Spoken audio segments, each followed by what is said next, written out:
ली और गोरी बहन का जुगाड़। अरे नहीं, ये इकलौता ही तो भगोना था जिसमें मैं अपने घर का खाना पकाती थी। अब इसके अंदर भी छेद हो गया। अब मैं क्या करूंगी? नया भगोना लाने के लिए पैसे नहीं है।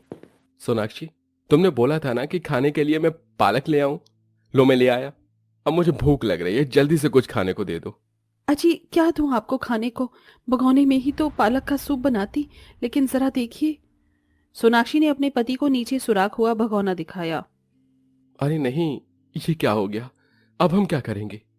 वही तो मैं भी सोच रही हूँ। ना जाने ये भगवान हम गरीबों की क्यों इतनी परीक्षा लेता है। सही कहा। वैसे सोनाक्षी, तुम तो जुगाड़ करने में माहिर हो। इस भगोने का कोई जुगाड़ नहीं हो सकता है क्या? हाँ, मैं एक काम कर सकती हूँ। अगर मैं इसे मिट्टी से लेप दूँ और फिर उसे घर में ही भट्टी बनाकर पका लूँ तो शायद ही भगोना दोबारा कामयाब हो जाएगा। लेकिन उसके लिए मुझे साफ और अच्छी मिट्टी चाहिए। मिट्टी तो तुम्हें मैं अभी लाकर दे दूंगा। इतने में तुम बाकी की तैयारियां कर लो। मयंक की बात सुन सोनाक्षी ने गर्दन हिला दी। फिर क्या था। मयंक साफ मिट्टी लेने चला गया और सोनाक्षी ने अपने घर के बाहर ईंटों से एक भट्टी सी तैयार कर दी। मयंक मिट्टी लेकर आ गया और सोनाक्षी ने उसे और साफ कर डाला। अब ठीक है। मैंने इस मिट्टी को आटा छलनी में 3 बार छान लिया है। अब मैं इससे अपना भगोना लेप देती हूँ। सोनाक्षी ने अपने भगोने को उस मिट्टी को गीला कर करके लेप दिया और फिर अपनी जुगाड़ू भट्टी में उसे पका भी दिया। इस सारे काम के बाद भगोना बिल्कुल ठीक हो गया और सोनाक्षी ने अपनी जुगाड़ के जरिए खाना बनाया। एक तरफ काली बहन थी जो ऐसे जुगाड़ों से अपनी रोज की आवश्यकता को पूरा करती थी, तो वहीं दूसरी तरफ अरे नहीं, कितनी ज्यादा गर्मी पड़ रही है। ऐसे में तो रसोई में खड़ा होना भी मेरी जान ले रहा है। लगता है कि अब जुगाड़ लगाकर रसोई के लिए एक टेबल फैन का इंतजाम करना ही होगा, वरना ऐसे गर्मी में तो मेरा सारा गोरा रंग झुलस जाएगा।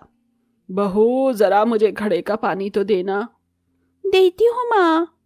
अरे नहीं, अब तो इतनी गर्मी हो रही है कि घड़े का पानी भी गर्म हो रहा है। इतना गर्म पानी पीना मेरे परिवार के लिए सही नहीं रहेगा।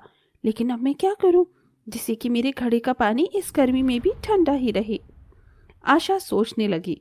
उसने अपनी सास को इस वक्त तो गर्म पानी ही दे दिया, लेकिन आशा भी सोनाक्षी की ही बहन थी।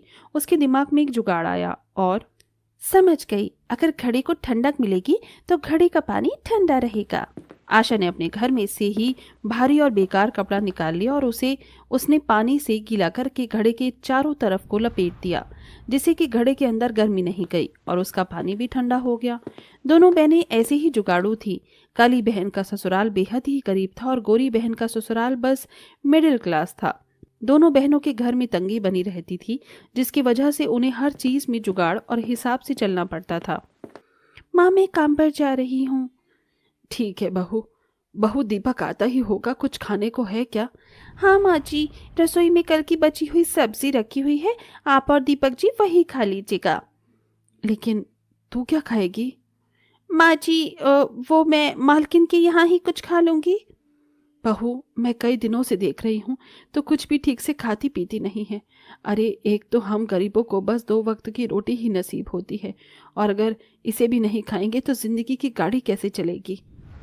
अब मैं माँ जी को कैसे बताऊं कि मैं कम इसलिए खाती हूँ ताकि अपने खाने के पैसे बचाकर घर में इस गर्मी से बचाव के लिए एक टेबल फैन ले आऊं। नहीं माँ जी, मैं भी इस समय से खाना खा लेती हूँ। आपको शायद कोई गलतफहमी हुई होगी। आशा ऐसे बोलकर अपने काम पर चली गई। वो अपने घर का गुजारा दूसरों के घरों के काम करके ही चलाती थी, तो वहीं दूसरी तरफ सोनाक्षी का बस पति ही काम करता था।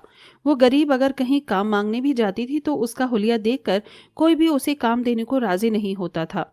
इसीलिए बस जुगाड़ से ही उसका जीवन चल रहा था। बड़ी गर्मी है। काश कि मेरे घर में एक हाथ से झेलने का पंखा होता तो कितना अच्छा होता ना। सोनाक्षी ऐसे बोल ही रही थी कि तभी उसकी बेटी ज्योति बाहर से खेलने के लिए पत्तियां, घास और कुछ लकड़ियां लेकर आई। देखो माँ, ये है मेरे बर्तन। बहुत प्यारे हैं। आह, ये गर्मी है। सोनाक्षी ने बेध्यानी में ही अपनी बेटी के लाए हुए पत्तों में से एक पत्ती उठा ली और उसे ऐसे हिलाने लगी जैसे कि वो खुद को हवा कर रही है। ऐसे करते करते ही सोनाक्षी को एक आइडिया आया। बेटा ज्योति, ये पत्तियां और लकड़ियों की डंडियां तुम माँ को दे दे। देख मैं इनसे क्या बनाऊंगी। नहीं माँ, ये मेरे हैं। दिखा तो सही मेरी बच्ची, तू अपने लिए और तोड़ लाना। ज्योति ने अपनी माँ को वो पत्तियां और डंडियां दे दी। सोनाक्षी ने जुगाड़ करके उन पत्तियों वगैरह को मिलाकर उनसे हाथ का पंखा तैयार कर दिया। अरे वाह माँ, ये तो बहुत सुंदर है, बिल्कुल रानियों जैसा। एक मेरे लिए भी बनाओ ना। ठीक है, मैं बनाती हूँ। सोनाक्षी ने एक पंखा अपनी बेटी के लिए भी बना दिया। गरीब माँ बेटी वही जुगाड़ के पंखे वगैरह बनाकर बहुत खुश थी। तो वहीं दूसरी तरफ छोटी बहन आशा भी जी तोड़ मेहनत कर रही थी। आज खाने में क्या बनाऊं? अरे बहन जी जल्दी सोचिए, आपको क्या सब्जी लेनी है? आपको यहाँ खड़े 30 मिनट से ज्यादा हो गए हैं। हाँ भैया जी, बता रही हूँ। आप ये बताइए कि आपकी दुकान की सबसे मंदी सब्जी कौन सी है? इस वक्त तो बस आलू ही है जो सबसे सस्ता है। ठीक है, तो आप मुझे 1 किलो आलू ही दे दीजिए। आज माँ और दीपक जी को आलू की कतली बनाकर खिला दूंगी। वैसे भी इस वक्त मेरे लिए ज़रूरी है कि मैं बचत करूं और जुगाड़ लगाकर इस तरह से पैसा उठाऊं कि मेरी ज़रूरत भी पूरी होती रहे और मेरे घर में सहूलियत भी हो जाए। आशा ने 5 रुपए किलो के आलू ले लिए। हालांकि वो थोड़े से दागदार थे, लेकिन जो हिस्सा उनका साफ था, आशा ने जुगाड़ लगाकर उसे काम में लिया।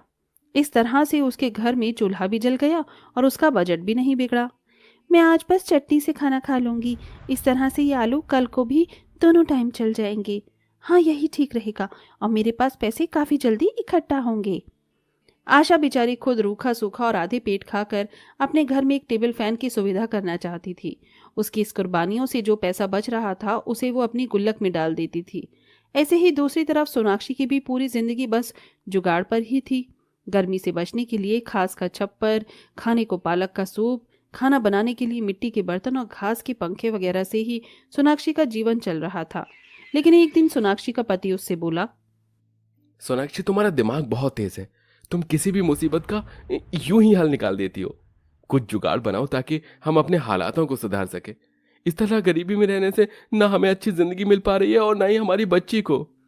सही कहा मयंक जी, मेरे भी दिमाग में यही बात आ रही है कि हमें काम के लिए दूसरों का मोहताज नहीं रहना चाहिए। अगर कोई हमें काम नहीं दे रहा है तो कोई नहीं, हम अपने से भी तो शुरुआत कर सकते हैं ना। सही कहा, लेकिन हम जेब में चवन्नी के साथ किस चीज से शुरुआत करें? आजकल तो कुछ भी चलता है मयंक जी। कैसा रहेगा अगर हम घास और मिट्टी की चीजें बना बनाकर यहीं अपने दरवाजे पर बेचें? घास और मिट्टी? हाँ, ये दोनों प्राकृतिक हैं और कोई हमसे इनके पैसे भी नहीं लेगा। हम शुरुआत करके देख सकते हैं। मयंक ने सोनाक्षी की बात पर विचार किया और उसे भी ये आइडिया पसंद आया और वो घास, मिट्टी और छोटी छोटी लकड़ियां घर ले आया। सोनाक्षी ने अपने दिमाग से मिट्टी के बर्तन, घास के कटोरे वगैरह बना दिए। उसने घास के पंखे भी बनाए थे और उन सभी चीज़ों को लेकर वो दरवाजे पर बैठ गई। मम्मा मम्मा देखो खिलौने, मुझे वो चाहिए। बहन कैसे दिए हैं? बहन जी, हर माल 10 रुपए का है।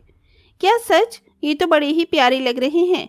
ठीक है, मुझे एक ये घास का कटोरा और ये 2 ये पंखे दे दो। अब मुझे ये वाले बर्तन भी। वो घास का सामान इतना सुंदर लग रहा था कि वो औरत कई चीजें सोनाक्षी से खरीद कर ले गई। ऐसे ही सुबह से शाम तक बहुत ग्राहक आए और सोनाक्षी का सारा सामान बिक गया। इस एक ही दिन में उसकी अच्छी कमाई भी हुई थी। अरे वाह, पहली बार हमारे घर में इतने पैसे आए हैं।